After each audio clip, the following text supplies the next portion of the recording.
People deluded, I'm back again. Come on, Ian. Come on, Ian. People deluded. I'm back again. Hopefully, everybody's enjoying their weekend as much as they can. Obviously, related to the football result, you can see in front of me, Man United 2, Arsenal 0. And again, you never want to lose to Man United. Obviously, if we beat them, they'd be screaming it's just a friendly. We've got to lick our wounds. We've got to hold our licks. We've got to hold our banter. Friendly or not, there is no friendlies in football. You know, as much as I'm an Arsenal fan, historically, you can't have anything but admiration for what Man United have done in the game and the heritage and all of that. You know, I've caught up with the game. I didn't watch it, and I apologize for not doing a watch along with you lot, people. Again, I found out at probably just gone midnight. My friend went to me, you know, off the rain and all of that. He came up to me, like, you know, we lost, fam. I was like, nah, I swear wallahi, we lost. Sobered up very quickly. And then obviously you go on social media, you see what's being said. I'm not gonna lie, I think fans from both sides gassing up stuff. You know, Kobe Mano, very good young player, but gassing up the Declan Rice thing. I think people are gassing up Smith Rowe's appearance. And again, Kobe Mano did very well. Smith Rowe did very well. I think people gassed up the whole fixture because I thought it was going to be Lisandro Martinez tried his best to kick up our players and make it a feisty affair. But compared to what Arsenal and Man United could be, I would describe that as a low-key affair. I have to give credit to Man United. I'd always said I do think Ten Hag is building something great, and I'll genuinely be scared of them when they sign a goalie. Although Onana didn't play, I can't remember if he did. You know, I remember Tom Heaton. Heaton's better with his feet than obviously De Gea, and it showed a glimpse. And I think Ten Hag is building something. I think if they get a couple of more additions, you can see them coming into play. I think for Arsenal, if we just take the fact that it is no friendlies and we take the fact of, you know, we've now played Man United, MLS All-Stars. We've played a preseason game in Nuremberg. We've defo played one before we went London Coley. And when we was at London Coley, I'm probably missing out another game there. But every game you want to see us, and not just us, everybody in preseason, just get that bit more to what their manager demands of them. And if we take this clash in isolation, it's a top 6 game. It is a game you don't want to lose and things. And credit to Man United, I think they did a good job, man, marking our key players in our build-up. I think, you know, when you hear the fact of Ten Hag speaks about how they want to be the best team on the transition, we know they can counter-attack to great effect. They exploited our high line. They did more than just put balls into the channels, but they put balls into the channels and against the run of play, and that did not help us. And again, individual mistakes, defending the transitions, being clinical, I would say, for both teams. Why I don't think there was a wealth of chances really, and it was nothing like the game at the Emirates recently gone. Rashford should have bagged, Anthony should have bagged, Martinelli should have bagged, numerous players for Arsenal should have bagged. So we could have defended better in the middle third, definitely the defensive third, definitely have pressed better because they were beating the press too easily when we did. So yeah, there was a lot that we could learn. I did like Smith Rowe's cameo. You know, I did think young Kobe Mano in the first half did very well. United fans, give him time, let him do his thing, but they got a little player there. I think Tomiyasu did well at left back in what he could. I think Saliba was all right. I think Smith Rowe in his cameo. I think when Smith Rowe, Jorginho and Trossard actually all played, there was a lot more. The damage was already done by the time they came onto the field, innit? But I think there was a lot more control and probably what Arteta wanted. For us, I also think we lacked cutting edge. Again, it's pre-season. It's a hot place. Neither team's fully fit, but it was lacking in tempo and stuff like that. I think Gabriel could have done a lot better for Sancho's goal, definitely. But when you play a high line, these things happen. Maybe Ramsdale could have even done better at his front post. Obviously, for me, again, it's in terms of building blocks. Whatever you say about Bruno Fernandes, yeah, that man is trigger happy. He will shoot, you know, really.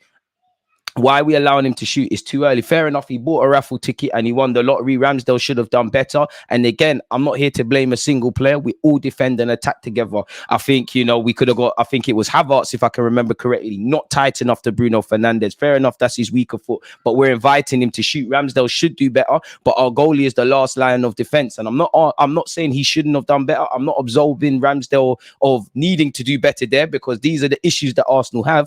But before I ask a question of my goalie, I need to ask a question of the 2 banks of 4 or whatever in front of him, and we allowed Bruno to shoot. He bought a raffle ticket, and there was a couple times Anthony really and truly should have bagged. We definitely should have bagged with Martinelli. Martinelli at many a time looked like the only player that was gonna make something happen. There was a moment, I would say probably 10 minutes before they scored, up until that point, where I thought, okay, we're looking all right, we're pressing, we're switching it side to side. You know, Saka's getting on the ball, and it's a good little test with Luke Shaw, who I think that did well.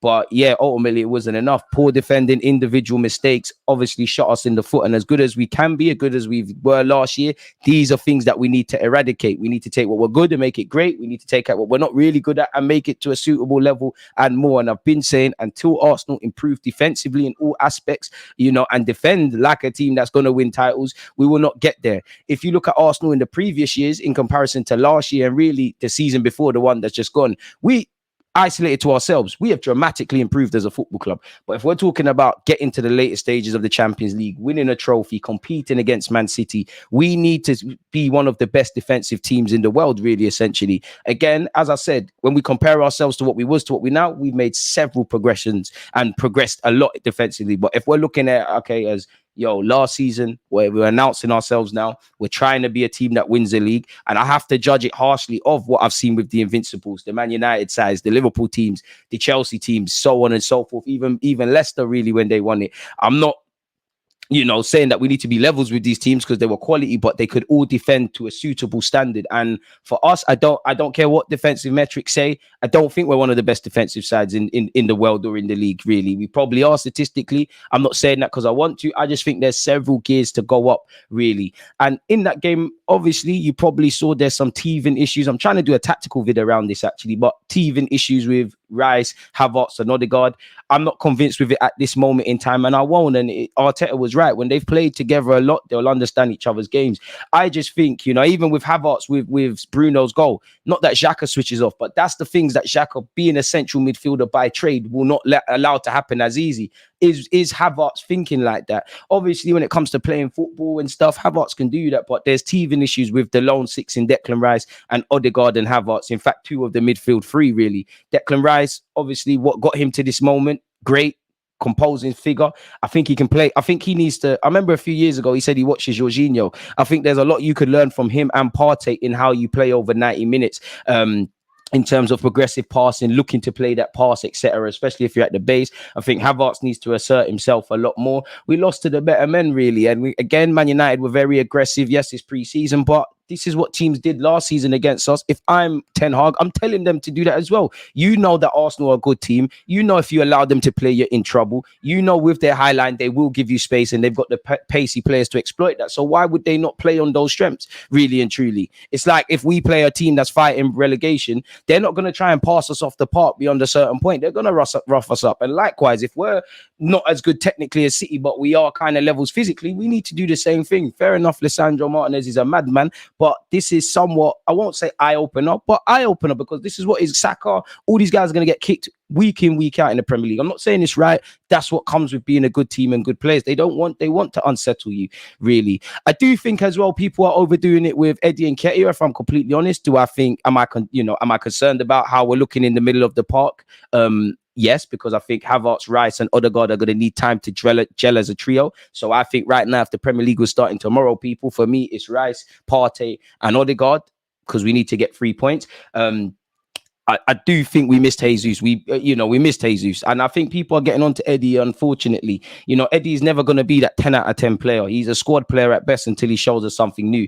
But I do think, and I'm not praising a man for working hard, but I do think he worked the channels well defensively and offensively. I think he dropped. I think he was quite selfless. I don't think he was as rubbish as people are making out. Does he underwhelm? Does he impose himself? Is he the guy? No, really. But I do think, compared to what I'm reading and what my friends are telling me and what I actually saw over the 90 minutes watching it on a rerun, I do think there's a bit of excitement from both camps of players, both camps of clubs, and a lot of harshness with players. As I said, big up Smith Rowe, Trossard, Jorginho, Partey. I think you lot brought something. I think Timber, another game under his belt, still looking good. Looks like a good signing, really. And it's ironic because United at one point wanted Timber. We wanted Lisandro Martinez, and wonder what it would have looked like. As I said, Eddie offered himself, but he lacks that special quality. Shout out to Kieran Tierney as well.